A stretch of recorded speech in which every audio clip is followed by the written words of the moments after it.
Amid simmering tensions over the Israeli strike on Hamas leaders in Doha, Prime Minister Netanyahu is hinting that the targets were not killed and will be targeted again. The Prime Minister's post came ahead of the arrival of U.S. Secretary of State Marco Rubio to Israel. More from ILTV's Steve Leibovitz. Key talks today in the Israeli capital between Prime Minister Netanyahu and visiting U.S. Secretary of State Marco Rubio are expected to focus on fallout from the Doha strike and issues relating to the ongoing war in Gaza. In a highly symbolic move, Netanyahu and Rubio today visited the Western Wall in Jerusalem together. Prime Minister Netanyahu is now indicating that the airstrike on Hamas leaders in Doha may have failed to kill the targets, and if they are still alive, they should be targeted again. The Prime Minister posted they blocked all ceasefire attempts in order to endlessly drag out the war. Getting rid of them would rid the main obstacle to releasing all our hostages and ending the war. Ahead of his arrival to Jerusalem, Rubio confirmed that he was not pleased with the Israeli strike in Doha. I'm going to get a much better understanding of what their plans are moving forward. What's happened has happened. Obviously, we were not happy about it. The president was not happy about it. Now we need to move forward and figure out what comes next. Because at the end of the day, when all is said and done, there is still a group called Hamas, which is an evil group that still has weapons and is terrorizing. There is still 48 hostages that deserve to be released immediately, all at once. And there is still the hard work ahead of, once this ends, of rebuilding Gaza in a way that provides people a quality of life that they all want. And who's going to do that? Who's going to pay for it? Who's going to be in charge of it? So all that work is still there to be done. All that still needs to be dealt with. Over the weekend, President Trump hosted a White House dinner for the visiting Qatari Prime Minister Al-Thani, still fuming over Israel's targeted strike on Hamas leaders in Doha. Earlier, Vice President Vance, Secretary of State Rubio, and Special Envoy Steve Witkoff all met Al-Thani. Rubio called the discussions positive amid Qatari's demands for guarantees against future strikes. There were also reported discussions on Qatar's role as a mediator in the hostage ceasefire talks in the wake of the Israeli attack. Meanwhile, the IDF says that around 280,000 Palestinians have now left Gaza City, heeding the warning of the IDF to head south to humanitarian zones ahead of the planned army takeover of the area. More from ILTV's Devil Klein. It's day 709 of the war in Gaza. Over the weekend, the IDF continued to pound Hamas positions and bring down high-rise buildings that could otherwise be used by the terrorists to monitor the planned IDF advance to take over Gaza City. Palestinian reports say dozens were killed in airstrikes in Gaza City, Khan Yunis, Rafah, and Deir al-Balah. The strike on high-rise buildings in Gaza City came amid continuing calls for residents to flee south to new humanitarian zones. New IDF assessments indicate that some 280,000 out of the 1 million Palestinians who were in Gaza City have evacuated toward the Mawasi area in the south. There were about 1 million residents before the start of the evacuation to the south of Gaza City. The IDF said it is protecting civilians amid efforts and preparations for their reception in designated humanitarian zones. The army has begun working to expand Crossing 147 to increase the scope of aid entering the humanitarian zones. In recent days, IDF forces have worked to prepare and adapt the area, including paving new routes. Upon completion of the work, the crossing's capacity to receive trucks will increase to 150 trucks per day. That's 3 times the current capacity, thereby enabling an increased influx of aid. Meanwhile, Prime Minister Netanyahu reportedly discussed a plan for voluntary immigration of Gazans starting next month. The Defense Ministry program will reportedly be brought during U.S. Secretary of State Rubio's current visit. Reports suggest that several African nations are already in talks on taking Gazans in. The plan for the voluntary immigration of Palestinians from the Gaza Strip would allow those choosing to leave to do so by air and by sea starting next month. Channel 12 reported that Israel was holding such talks with South Sudan, Libya, Uganda, and Somalia. Netanyahu has in recent months publicly embraced the goal of an exodus from Gaza. And joining us now with more on U.S. Secretary of State Marco Rubio's visit to Israel and the aftermath of the Qatar strikes is Professor Udi Somer, an expert in U.S.-Israel relations from Tel Aviv University. Thank you for joining us today. My pleasure. So, let's start with Marco Rubio's visit to Israel. How significant is it this moment, in the war? And what is the real purpose behind his visit? What do both sides hope to see coming out of it? So my understanding is that the plan the visit had been planned before the strike in Doha last week. But of course, the strike in Doha provides a whole different dimension to this visit. The goal, President Trump would like to see peace through prosperity in the Middle East. He's been unsuccessful in doing that in Ukraine. We know that Taiwan and China is another arena where the Americans have been unable to get the kind of achievements that they would have liked to see.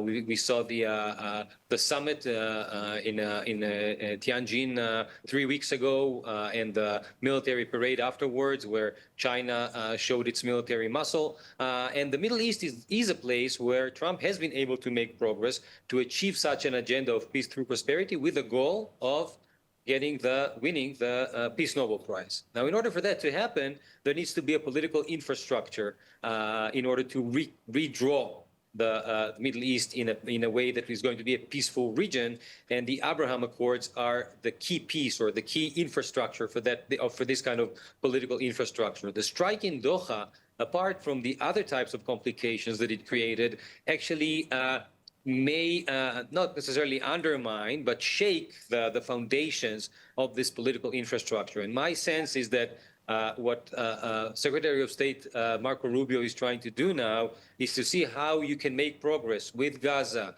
with the ceasefire, and with the kind of new Middle East that the Americans would like to, the American administration would like to see here, despite the attack, which was unprecedented and really shook the foundations of much of what Trump has been working on for many years.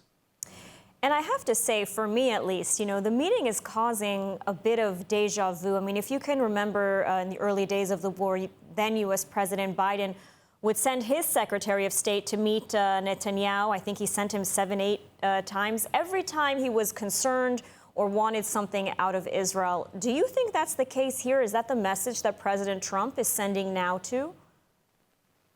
I think, there was a difference at the time. If you remember, in the first couple of months, it was actually the U.S. administration that was running the show here. I mean, President Biden was actually presiding over a cabinet meeting while he was here in October of 2023. Secretary of State Blinken was a part of cabinet meetings. In many ways, the Israeli leadership was completely submitted to what the American administration said and did at the time. And one of the things that resulted was the hostage deal of November of 2023. We saw a major hostage deal that was largely a result of the fact that the Americans were so heavily involved in decision-making in Israel. I think the relations between the countries now are different. I think the U.S. administration is working in step with the Israeli administration in many ways. We saw that in Iran three months ago, and we've seen that since. In many ways, what Trump is doing is providing Netanyahu with a carte blanche. I mean, America is telling Israel, finish the job, and without specifying in what ways, whether it's militarily or diplomatically or something in between. We do know that there are plans in. Part of them was a result of a series of meetings, but the most important meeting was about 2 weeks ago in the White House, where the idea of voluntary transfer of population from Gaza is an element, where the rebuilding of Gaza, maybe as the Riviera of the Middle East, is another element. We know that this is extremely complicated politically. It's extremely complicated in terms of the funding. Who's going to fund that? Is it going to be Gulf states? Is it going to be Saudi Arabia? And this whole thing became even more complicated because of the attack in Doha last week, because any goodwill that was there there's a serious attrition in this level of goodwill because of the fact that Israel attacked Qatar for the first time this war, and essentially in history. Now, Prime Minister Netanyahu has hinted that the strikes have failed in Doha and that Israel may try again. So can Israel actually afford to do so, especially when we've heard the U.S. response to their initial strike? It's hard for me to tell. I think that, there was a certain level of cooperation, or at least level of everybody was at least partly on the same page. I mean, it's hard to believe that Israel would do something so audacious without American understanding, even if not approval. This has failed. If it were successful, President Trump would probably take at least some of the credit. Now that it failed, we know exactly that Trump is trying to keep any kind of failure away from himself and from what he's doing. I think it's going to be extremely complicated politically for the region and for U.S.-Israel relations, for Israel to conduct a similar strike within the foreseeable future. That being said, it's important to remember that Israel has various ways to do things and various ways to make sure that those responsible for the October 7th attack are held accountable. And in that sense, I would not. If I were any of the Hamas leaders, I would not feel particularly comfortable, even if there is this kind of political constraint imposed on Israel at the moment. All right, Professor Udi Summer, thank you so much for joining us and for your analysis today. My pleasure, as always. Take care. And in other news, a huge pro-Israel advocate, Charlie Kirk, recently wrote a letter to Prime Minister Netanyahu, who says the conservative commentator was supposed to visit Israel within the next few weeks. But his assassination is now being fueled by internet trolls online, claiming Israel and its spy agency, the Mossad, were behind the gruesome murder. The Prime Minister and the Anti-Defamation League condemn what they call anti-Semitic blatant lies. ILTV's Shosh Bedrosian joins us with the details. So, Shosh, what can you tell us? I mean, more anti-Israel internet theories, not much of a surprise.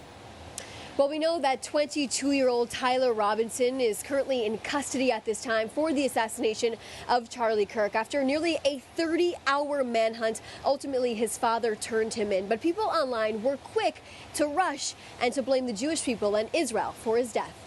Horrific anti-Semitic and anti-Israel rumors are spreading online. Israel rumors are wildfire that Israel and the Jewish people could possibly be behind his murder last week in Utah. Despite Robinson's arrest and his political beliefs and alignment, users on social media have continued to spread these rumors. The whole thing is, it's not only insane, I think it's so absurd, so stupid and so ridiculous. You can't believe that people are saying this. They just found the perpetrator. They'll get to the bottom of this. But they go, they have no limits. When you hate Jews, when you hate the Jewish state, you're willing to say anything and promote all these absurd rumors. Within hours of Kirk's assassination, and even before the suspect was identified, the ADL says false narratives attributed the tragedy to Israel and blaming Jews in general. It's happened at a time when there's already an unprecedented threat level against the Jewish community. The ADL says one of those rumors suggested Israel or Jewish organizations colluded to have Kirk killed because he had supposedly become more critical of Israel lately. The ADL says eventually more than 10,000 posts on X included the phrase, quote, Israel killed Charlie Kirk. When people spread these lies about us, prepare yourself for the assault. And, they're trying to delegitimize the state of Israel. Charlie Kirk said to me that he wrote me this detailed letter. You have to fight the slander. These untruths, these vilifications have consequences. And he was right. But I'll tell you one thing. We're fighting on the battlefield against the terrorists and winning. And he was fighting on the battlefield of ideas. And I think he was winning. Despite the hateful rumors, Israelis are continuing to show support for Kirk as the pro-Israel advocate spread fact and not fiction about the Jewish state, according to people who live here. Murals like this one are just one of several tributes that were created over the weekend, honoring the 31-year-old's legacy. The 22-year-old will now face formal charges and is expected to make his first court appearance on Tuesday. On Rosh Hashanah, every bite of apple and honey holds a quiet prayer. May this year be better. May it be sweeter. But the blessing of sweetness stands on the edge of disappearing. Bee populations are collapsing from habitat loss and disease, taking with them something more than honey, a promise to future generations. Technion researchers are harnessing the power of science racing to save our world's tiniest heroes before it's too late. They're creating AI-powered hives that protect and heal, and robotic bees that lend a helping wing. L'Adore Vador, from generation to generation, means caring for every link in the chain, keeping the sweetness of this holiday alive. Because tradition isn't just about the past, it's about the future we have the courage to create.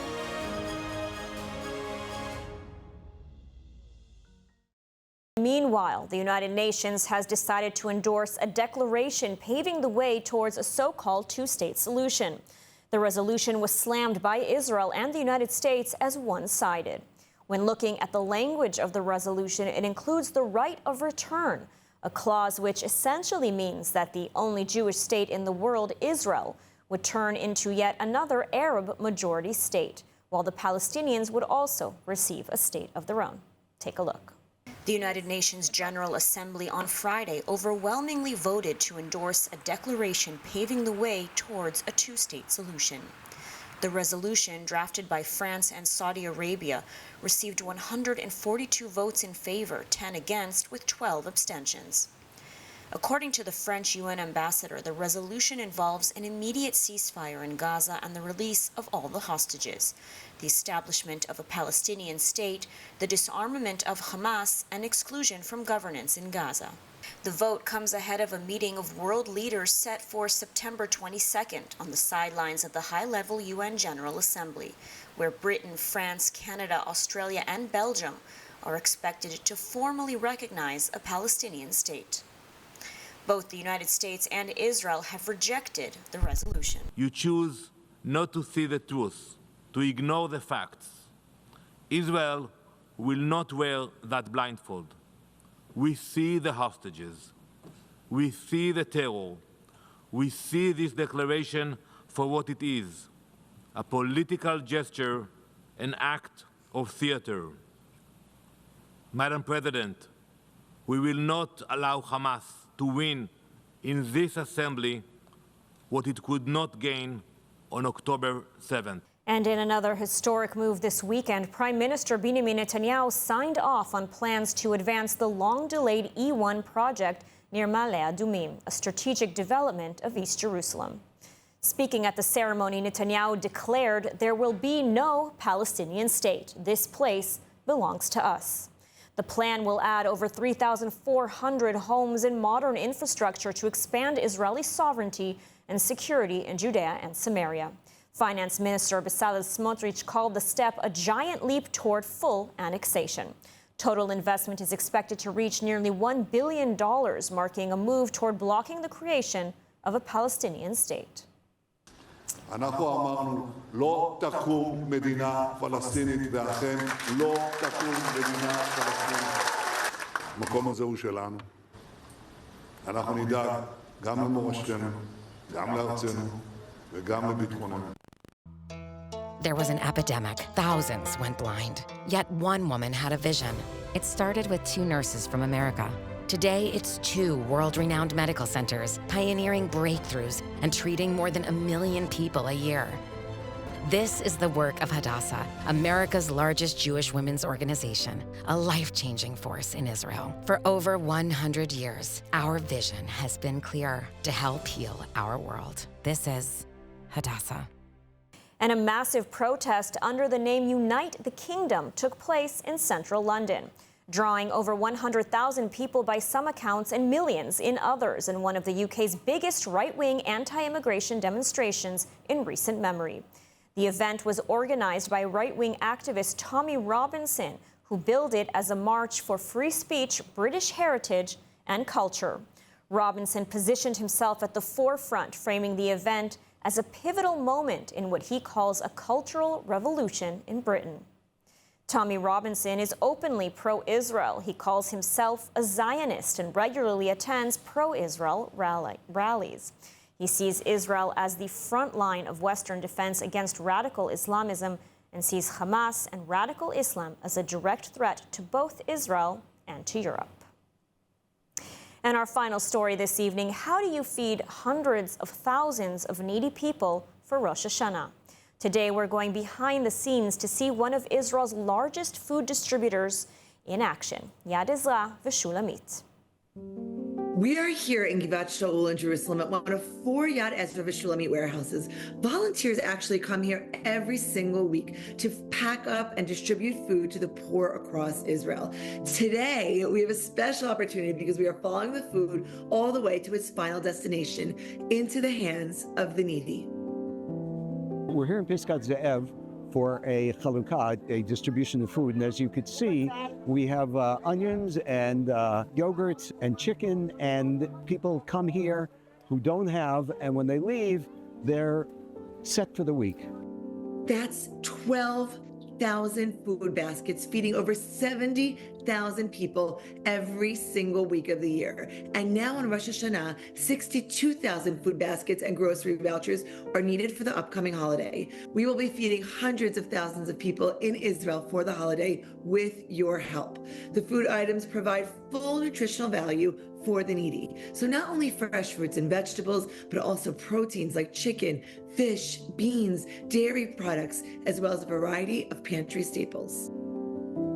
אנשים מחכים ליום הזה, ושואלים מתי, באיזה שעה מגיעים. אנחנו עוברים את ה-120-150 איש כל שבוע, שבאים לקחת את החלוקת מזון, ותודה לבורא עולם ותודה ליד עזרא ושולמית, שבזכותם יש לנו את האפשרות לעשות את החסד הגדול הזה למען האוכלוסייה.